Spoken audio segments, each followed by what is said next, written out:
کہ اگر کسی کی سیرت ہے جس کے پیچھے چلنا ہے تو وہ کسی اور کی سیرت نہیں ہے، یا میرے نانا کی سیرت ہے یا میرے بابا علی ابن ابی طالب کی سیرت ہے۔ اور آج آپ شب اربعین پر بیٹھے ہیں کہ میرے آقا و مولا حسین نے صرف اپنی جان نہیں دی، اربعین پر جو مصائب پڑے جاتے ہیں آپ دیکھیں، یہاں بھی بے وطن ہے نا، پردیس میں ہیں، ہمارا کوئی مر جائے تو کوشش ہوتی ہے میت وطن لے جاتے ہیں، لیکن ذرا سوچو اس سید سجاد پر کیا گزری ہوگی کہ جس کی 4 سال کی بہن زندان کے شام میں مر گئی۔ آجرکم علی اللہ، آپ کے ذہن آمادہ ہو گئے۔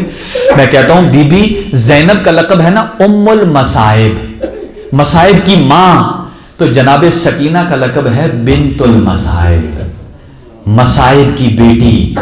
اور یہ جناب رباب کی اپنی قسمت ہے کہ ان کا بیٹا علی اصغر جو مردوں میں سب سے چھوٹا تھا، اور ان کی بیٹی سکینہ جو خواتین میں سب سے چھوٹی تھی، اور جب دونوں زمین پر لکیریں کھینچتی نا، کہتی بیٹا سجاد میرا اصغر کربلا کھا گئی ہے اور میری سکینہ زندان شام کھا گئی۔ اجرکم علی اللہ۔ بس اپنے ذہنوں کو تھوڑا سا آمادہ کیجئے، بس مجھے اتنا بتائیے، سب کے گھر اولاد ہوگی، سب کے گھر بیٹیاں ہوں گی، لیکن دعا کرو کہ اللہ نہ کرے کہ کسی اولاد کے سامنے کوئی کسی کے والدین کو تماچا مار دے۔ امام سجاد، امام حسن مجتبی اس گلی سے کبھی نہیں گزرتے تھے کہ جس گلی سے کنفذ نے تازیانہ مارا تھا جناب رسول خدا کی بیٹی کو۔ جب کسی نے پوچھا کیوں، تو فرماتے ہیں کہ میں نے اپنی آنکھوں سے دیکھا ہے تو میں اس گلی سے نہیں گزر سکتا۔ اور اس کے برعکس کہ کبھی والدین کے سامنے ان کے بچے کو کوئی تماچا نہ مار دے۔ اور مجھے بتائیے کہ اگر کوئی کسی کے بیٹے کو بھول کر تماچا مار دے نا تو اس سے معافی مانگے تو معافی مل سکتی ہے، لیکن اگر کوئی کسی کی بیٹی کو تماچا مار دے تو اسے جتنی بھی معافی مانگے وہ کبھی معافی مانگنے کو دینے کو تیار نہیں ہے۔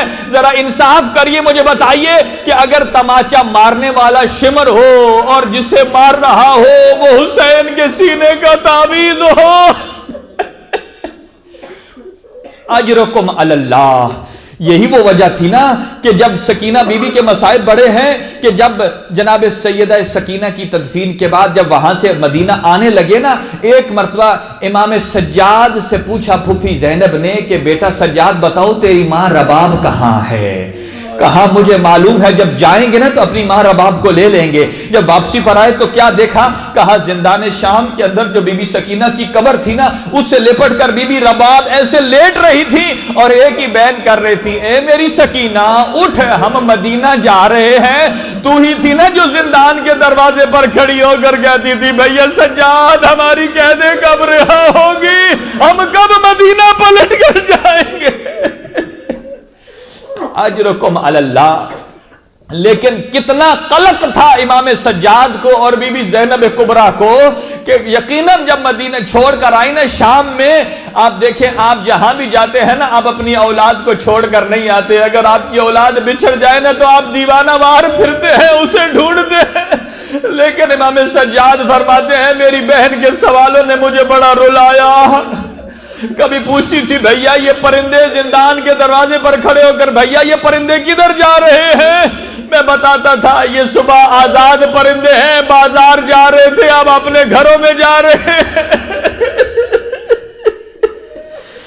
اور پھر امام سجاد فرماتے ہیں ایک مقام پر جب رسیاں کھلی، جب کون سا مقام تھا، تھوڑی دیر کے لیے رسیاں کھلی، بی بی سکینہ آئیں اور ایک مرتبہ امام سجاد کی گردن میں باہیں ڈال دی۔ جب گردن میں باہیں ڈالی نا ایک مرتبہ امام سجاد کی چیخ نکل گئی۔ جب چیخ نکلی نا تو بی بی سکینہ کہتے ہیں بھیا چیخ کیوں ماری ہے؟ کہا اے میری بہن سکینہ یہ مجھے دھوپ پر بیٹھاتے ہیں، میرے زیور گرم ہو جاتے ہیں، اور جب کوئی انہیں ہلاتا ہے تو میرے بدن سے گوشت کے ٹکڑے گرنے لگتے۔ اجرکم علی اللہ۔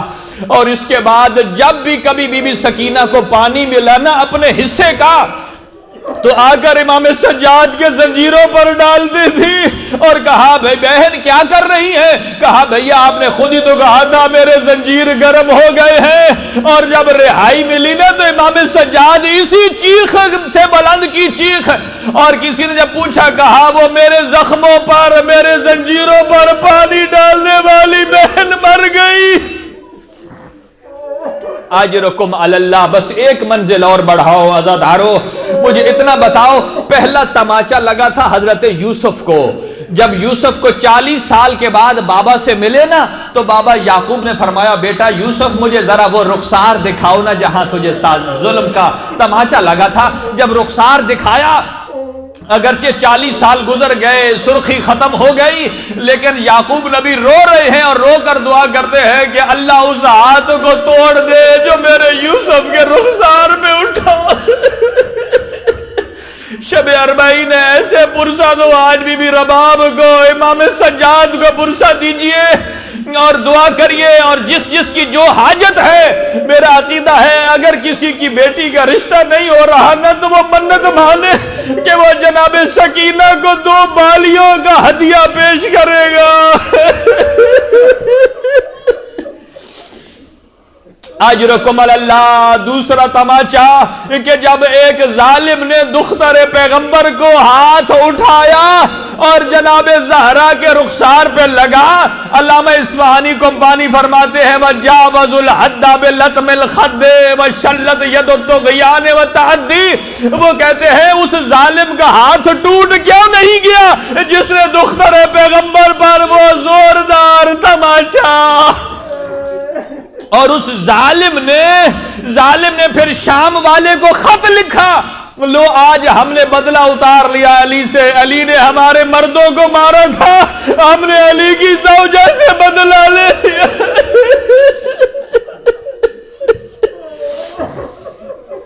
اجرکم علی اللہ، بس جو چھوٹی چھوٹی اولاد والوں نے نیاز حسین، ذرا توجہ میری طرف کریں، ایک لمحے کے لیے مجھے معلوم ہے کہ آپ گریہ کر رہے ہیں، لیکن اتنا مجھے بتائیے کہ آپ کے گریہ کرنے سے آپ کو کوئی روک تو نہیں رہا نا؟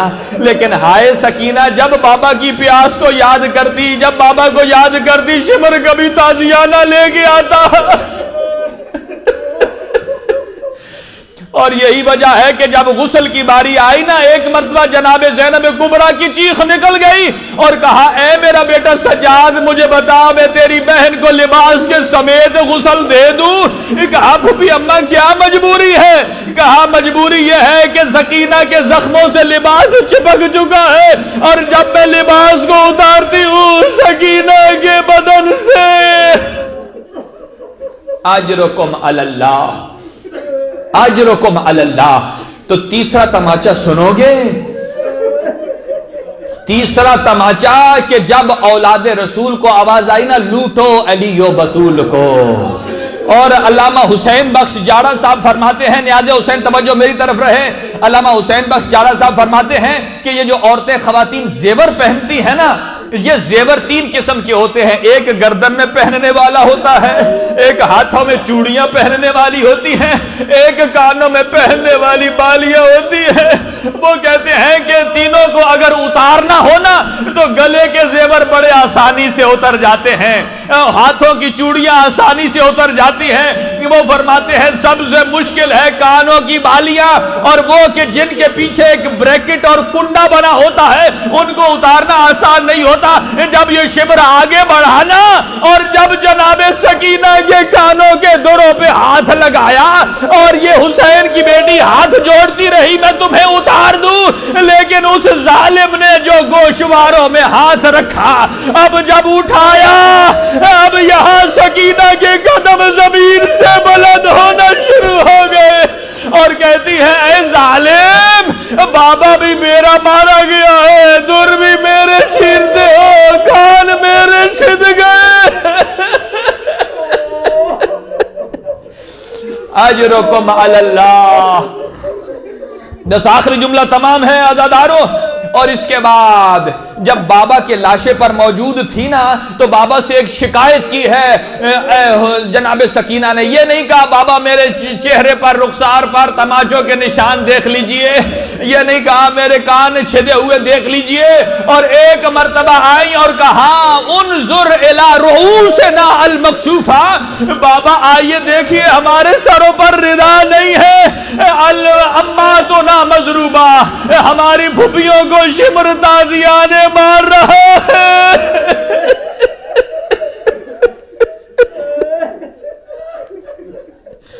ماتم حسین.